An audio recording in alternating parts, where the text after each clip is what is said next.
સુરતની બહારથી જે આવેલા લોકો છે એમની ત્યાં જ્યારે જે જગ્યાએ લોકો રહેતા હતા ત્યાંની જીવનશૈલી અને અત્યારની જીવનશૈલીમાં બહુ ઘણો બધો ફરક પડી ગયો છે અને એના કારણે ઘણા બધા લોકો ત્યારે તકલીફમાં આવી રહ્યા છે.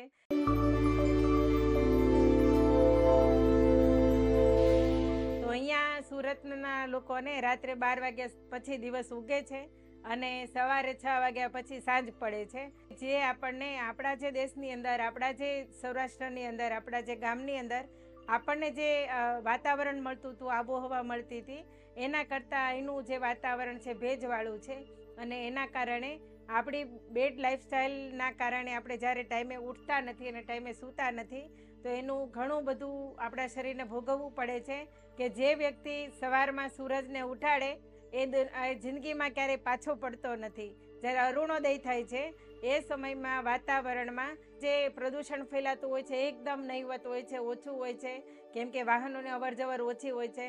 સાથે સાથે ઓઝોન વાયુ એ વાતાવરણમાં વધુ પ્રમાણમાં હોય છે અને એ સમયમાં વ્યક્તિ વહેલો ઉઠી જાય, પોતાના માટે હળવો વ્યાયામ કે કંઈક ચાલવાની એવી નાની એવી મોટી કસરત કરે અથવા તો સૂર્ય નમસ્કાર કરે, આવું કંઈક પોતાના દિનચર્યામાં એડ કરે તો પોતાના ફેફસાને શુદ્ધ વાયુ મળે છે અને આ થોડાક સમય માટે ગયેલો શુદ્ધ વાયુ આખા દિવસની જે આપણી દિનચર્યા છે એમાં આપણને એનર્જી આપે છે અને ફ્રેશનેસ ફીલ કરાવે છે.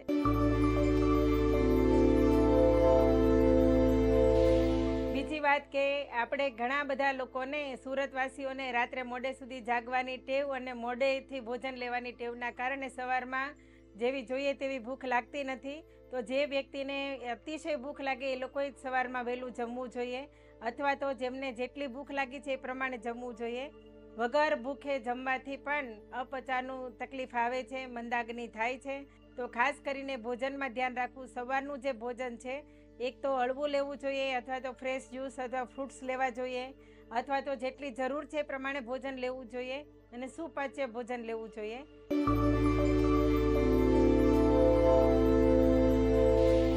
સુરતવાસીઓ જે જગ્યા પર રહે છે એનાથી ઘણા બધા દૂર જઈ અને પોતાનું વર્ક કરતા હોય છે, જેના કારણે સવારથી વહેલું બનાવેલું ટિફિન સાથે લઈને જાય છે. આયુર્વેદના નિયમ પ્રમાણે ગણીએ તો 3.5 કલાકમાં ભોજન વાસી થઈ જાય છે, જેના કારણે બપોરે પણ દરેક વ્યક્તિ જમીને આરામ કરી શકતો નથી, ડાયરેક્ટ કામ કરવા બેસી જતો હોય છે.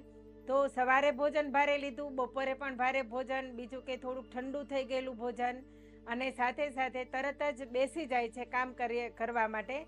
તો બેસી જવાના કારણે એનો ખોરાક બરાબર પચતો નથી, જેના કારણે ગેસ, કબજિયાત અને એસિડિટી થાય છે. દરેક લોકોને અલ્સરના પ્રોબ્લેમ આવી રહ્યા છે, પાઇલ્સના પ્રોબ્લેમ આવી રહ્યા છે, હરસમસાના પ્રોબ્લેમ અને ભખંદરના પ્રોબ્લેમ આવી રહ્યા છે.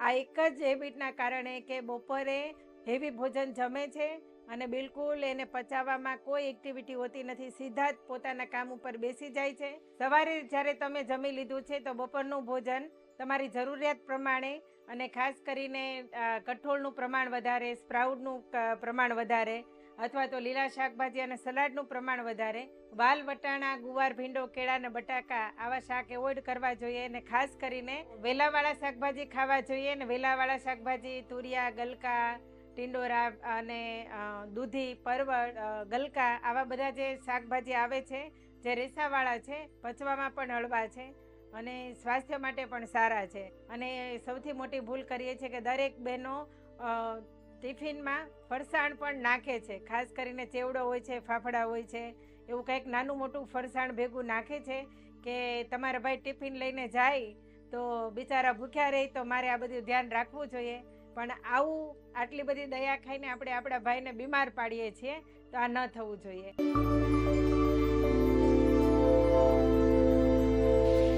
ત્યાર પછી સાંજના ભોજનમાં પણ મોડે સુધી કામ કરે અને સાંજે 9 વાગ્યા આજુબાજુ પોતાના ઘરે આવે છે. બીજું કે હેવી ફૂડ જે ભજીયા, પકોડા અને સમોસા આવી બધી વસ્તુ બને છે, બધું જ સાંજે બને છે. અને સાંજે એક તો સૂર્યપ્રકાશની હાજરી હોતી નથી તો પાચન મંદ હોય છે, સાથે સાથે જમ્યા પછી કોઈ એક્ટિવિટી નથી હોતી, એનર્જી વપરાતી નથી, તો એના કારણે પણ ખોરાક બરાબર પચતો નથી.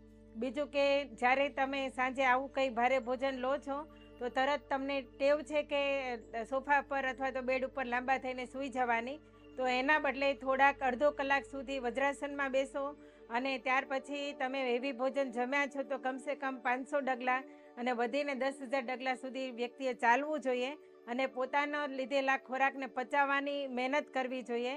અને આટલાથી પણ પૂરું નથી થતું તો ઘણા બધા લોકો સાંજે 9 વાગે જમે છે, પાછું રાત્રે 11-12 વાગે કાં તો ભજીયા ખાવા જાય છે, કાં તો રસાવાળા ખમણ ખાવા જાય છે, લાઈવ ખમણ ખાવા જાય છે. તો આવી બેડ હેબિટના કારણે વ્યક્તિની અંદર બીમારીઓ આવે છે. જો આયુર્વેદના નિયમ પ્રમાણે કહું તો સાંજે 7 વાગ્યા પછીથી સ્ટેપ બાય સ્ટેપ દરેક અવયવો આરામ કરતા હોય છે, પણ એમની આરામની સ્થિતિમાં આપણે એમની પાસે કામ કરાવીએ છીએ ત્યારે આપણા ઓર્ગેન ધીમે ધીમે કરીને ડેમેજ થાય છે અને બરાબર ચાલતા નથી. તો ખાસ કરીને સુરતવાસીઓને રિક્વેસ્ટ કરું છું કે સવારે વહેલા ઉઠો, સાંજે વહેલા સૂવો, તમને ભૂખ લાગે ત્યારે જમો, સમય થાય ત્યારે નહીં. સાંજે એકદમ હળવું ભોજન લો. જો મોડેકથી જમો છો તો ખાલી દૂધ પીને સૂઈ જવું જોઈએ, પણ વધારે પડતી કદાચ ભૂખ લાગે છે તો સાદી ખીચડી બનાવી અંદર ગાયનું દૂધ અને ગાયના ઘીથી જમવું જોઈએ. તો આવી રીતના જો આપણે લાઈફસ્ટાઈલ બદલીએ તો સુરતમાં પણ આપણે નિરોગી રહી શકીએ છીએ. તો એના માટે તમને બધાને પ્રાર્થના કરું છું કે તમે તમારા સ્વાસ્થ્યને સાચવજો. ધન્યવાદ.